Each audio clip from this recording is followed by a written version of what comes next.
उत्तर प्रदेश सरकार ने किसानों को दी बड़ी सौगात। एग्रीस्टैक योजना से किसानों को मिलेगा बड़ा लाभ। खेत में जाए बिना आपदा में क्षतिग्रस्त फसलों का हो जाएगा आकलन। आसानी से मिलेगा मुआवजा, नहीं दौड़ना होगा किसानों को किसी के पास। उत्तर प्रदेश सरकार में कृषि मंत्री सूर्य प्रताप शाही ने आज एग्रीस्टैक डिजिटल प्रशिक्षण कार्यक्रम में पहुंचे। एग्रीस्टैक डिजिटल ऐप को किया लॉन्च।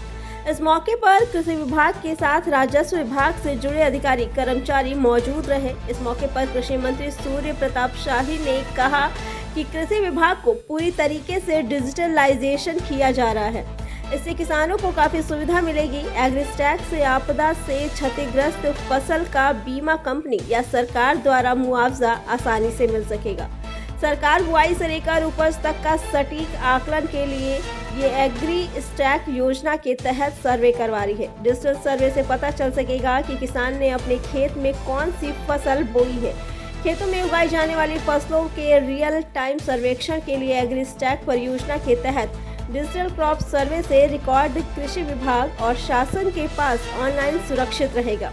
इससे पूर्व किस जिले में कितने रकबे में कौन सी फसल बोई गई, कृषि और राजस्व विभाग के कर्मचारी इसे मैनुअल तरीके से सर्वे के आंकड़े शासन को उपलब्ध कराते थे, जिससे पूरी तरह सही नहीं होते थे। फार्मर रजिस्ट्री अभियान का मास्टर ट्रेनर की तहसील स्तर के मास्टर ट्रेनर का ये प्रशिक्षण कार्यक्रम आज यहाँ उनको प्रशिक्षण दिया गया है और इस कार्यक्रम का शुभारंभ किया गया है। इस फार्मर रजिस्ट्री के माध्यम से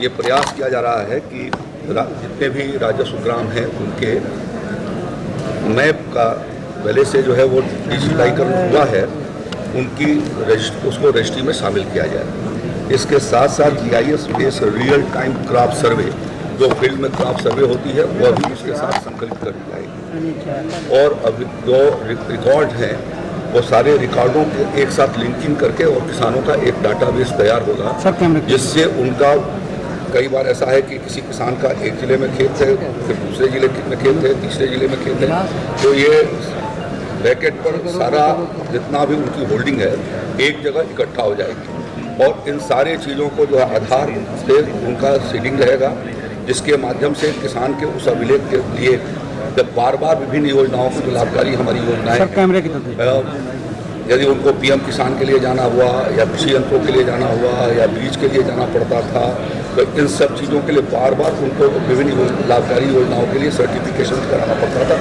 तहसील से। तो यह जब रजिस्ट्री पूरी हो जाएगी तो ये जो इसका पोर्टल होगा उसके माध्यम से ही उनको ये चूँकि सब सत्यापित होगा, इसके नाते फिर उनको तहसील के चक्कर से तो एक मुक्ति हो जाएगी। दूसरा, उनको आसानी से ऋण उसके ऊपर उपलब्ध होगा, क्योंकि उनकी होल्डिंग वहाँ पर विराजमान है कि जिसके माध्यम से ये तय किया जा सकेगा कि इनको किस स्केल के भीतर कितनी लोनिंग करनी है। KCC का भी निर्धारण उसके माध्यम से हो सकेगा। और क्रॉप सर्वे जब हिस्सा आकर के इसके साथ लग जाएगा तो जो डिजास्टर्स आते हैं, आपदा का समय, भारी बरसात हो गई, सूखे हो गए, फसल खराब हो गई, तो सारे आंकड़े इसके भीतर इकट्ठा हो जाएंगे, जिससे उनको प्रधानमंत्री फसल बीमा योजना का भी लाभ दिया जाना आसान संभव हो सकेगा। तो ये सब चीज़ें इस प्रकार की हैं कि इन सारे अभिलेखों को एक साथ इकट्ठा किया जा रहा है, जिसको राजस्व विभाग, कृषि विभाग और पंचायत विभाग के हमारे अधिकारियों और कर्मचारियों ने मिल करके इस अभियान को आगे की ओर बढ़ाई है।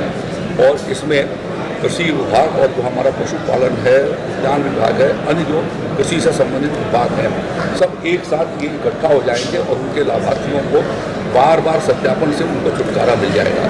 तो तहसील के चक्कर लगाने से उनको छुटकारा हो जाएगा। तो इस तरीके से यह एक क्रांतिकारी जो डिजिटल इंडिया का प्रधानमंत्री जी ने, मोदी जी ने संकल्प रखा, विकसित भारत का संकल्प रखा, उस संकल्प को पूरा करने की दृष्टि से उत्तर प्रदेश में यह एक महत्वपूर्ण कार्यक्रम हम भारत सरकार की मदद से चला रहे हैं। और मुझे खुशी है कि पिछले धान के खरीफ के सीजन में 2023 से हम लोगों ने डिजिटल क्रॉप सर्वे की शुरुआत कराई थी। तो इससे यह एक सटीक आंकड़ा हमारे पास उपलब्ध होता जा रहा है कि हमारे पास कितनी लैंड होल्डिंग है, कितना उसके भीतर हमारा प्रोडक्शन है, कितनी हमारी प्रोडक्टिविटी है। ये सब चीज़ें एक दूसरे से लिंक कर दिए जाने के बाद मार्केट लिंकेज के लिए भी आसानी हो जाएगी।